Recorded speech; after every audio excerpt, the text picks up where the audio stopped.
The Screaming Hollow. The six of them stood at the edge of the forest, staring into the dense, twisting trees. The air felt thick, as if the hollow itself was holding its breath. "Last chance to back out," Jacob said, forcing a grin. Ryan scoffed. "Come on, man. We came all this way. We're not turning back now." Mia shivered. "This place doesn't feel right." "It's just a legend," Cole said, adjusting his backpack. "A bunch of stories to scare kids." But even as he said it, his voice lacked confidence. The Screaming Hollow had a reputation. People who entered sometimes didn't return. Those who did spoke of whispers in the trees, shadows that moved, and something watching. They stepped forward, crossing into the hollow. The temperature dropped instantly. Ryan exhaled sharply. "It's freezing." Jacob shrugged. "Cold air sinks into low-lying areas." But even as he spoke, he felt it too. This wasn't normal cold. They walked deeper, their flashlights cutting through the gloom. The trees loomed unnaturally tall, their bark twisted in strange patterns. "Does anyone else feel weird?" Hannah asked. Mia hugged herself. "Like we're being watched?" The silence around them was unnatural. No crickets, no rustling leaves, just the sound of their own breathing. Then, a whisper, so soft, so wrong, curling around them like a breath. "Leave." They froze. Jacob turned, shining his flashlight into the trees. Nothing. Cole forced a laugh. "Wind, just the wind." Sam shook his head. "There is no wind." Then from the darkness, a laugh, low, smiling. The hollow had noticed them, and it was pleased. The whisper wrapped around Sam's name like a breath against his ear. His blood turned to ice. He spun, flashlight beams slicing through the darkness. Nothing, just trees, standing too still, their bark twisted in unnatural knots. "What the hell was that?" Mia's voice trembled, her flashlight darting from side to side. Ryan forced a chuckle, though it lacked confidence. "Probably just the wind." "There is no wind," Sam whispered. And he was right. The air had gone dead, too still, too thick, as if the entire forest was holding its breath. Even the usual sounds of the night, crickets, rustling leaves, distant owls, were gone. A silence so complete it felt alive. Jacob straightened his back. "Okay, enough freaking out. We knew this place was supposed to be haunted, right? That's why we're here. Let's keep moving." No one wanted to argue, but as they walked deeper, the unease only grew. They reached a clearing, a perfect circle of land where the trees curved inward, their branches gnarled like reaching fingers. The ground was wrong, not covered in leaves like the rest of the forest, but bare, as if nothing had dared to grow there for centuries. "We'll set up camp here," Jacob announced, trying to mask the nervousness in his voice. Cole unpacked his gear, setting up a camera on a tripod. "I'm getting some weird interference," he muttered. "The battery's draining too fast," Ryan sighed. "Oh no, ghosts are stealing our electricity." "Shut up," Mia snapped. "Something doesn't feel right." As they worked, a soft rustling sound came from the trees. Not the wind, something moving. Then another whisper. "Closer." Hannah gasped, spinning around.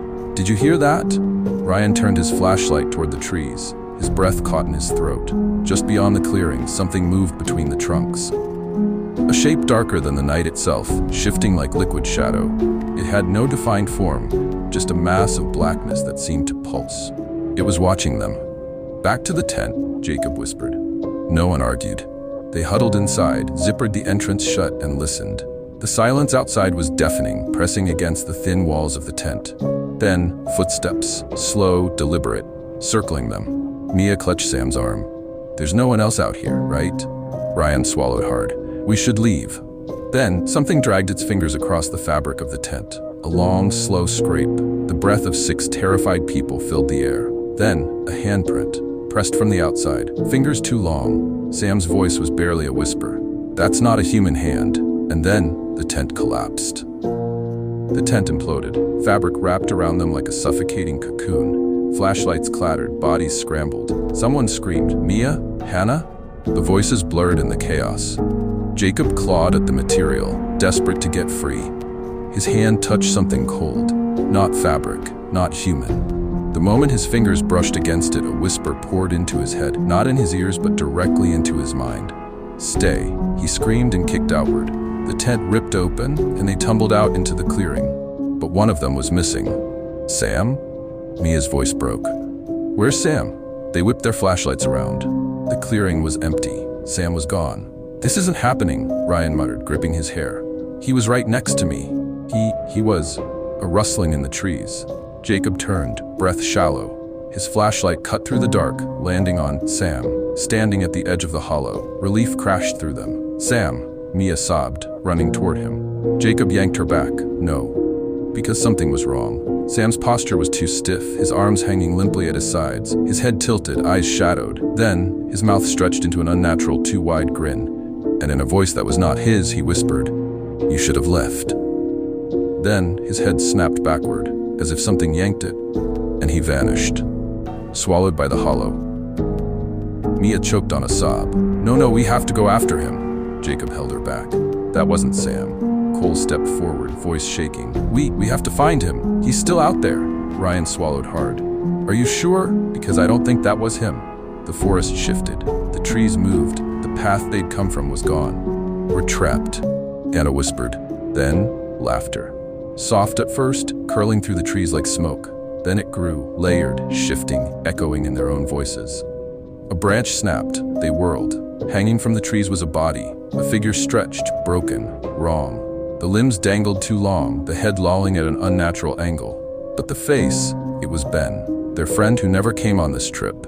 His lips curled into a grotesque grin as he twitched, and in a broken, distorted voice he whispered, "Help me, please, it hurts."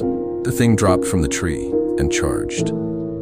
The group scattered, screaming. Ryan tripped, hitting the dirt, as the thing that looked like Ben lurched forward on all fours, its body gliding. Jacob yanked Ryan up, shoving him forward.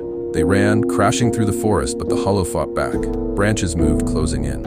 Then, Hannah screamed. They spun just in time to see her ripped backward into the dark. A sickening crunch.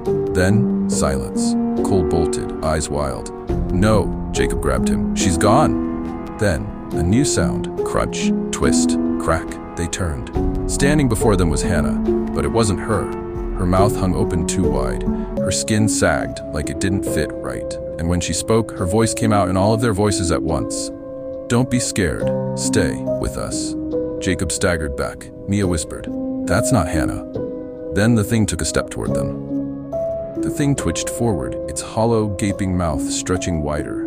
Jacob charged. He grabbed a rock and smashed it against the altar in the clearing. Crack! The forest screamed. The thing shuddered, its mouth shrinking for the first time. Mia scrambled to her feet, swinging a branch, shattering the altar. And then, everything went dark. Jacob gasped awake. He was lying at the edge of the hollow. The sky was bright. The forest was normal. Mia was beside him, unconscious but breathing. Cole, Ryan, Sam, Hannah, they were gone. Mia stirred, blinking. Her eyes met Jacob's. "We made it." Jacob sat up, looking back at the hollow. The trees stood still. The whispers were gone. But as the wind rustled the leaves, he swore. Just for a second, he saw the outline of something in the shadows, watching, smiling. And then, the forest went silent.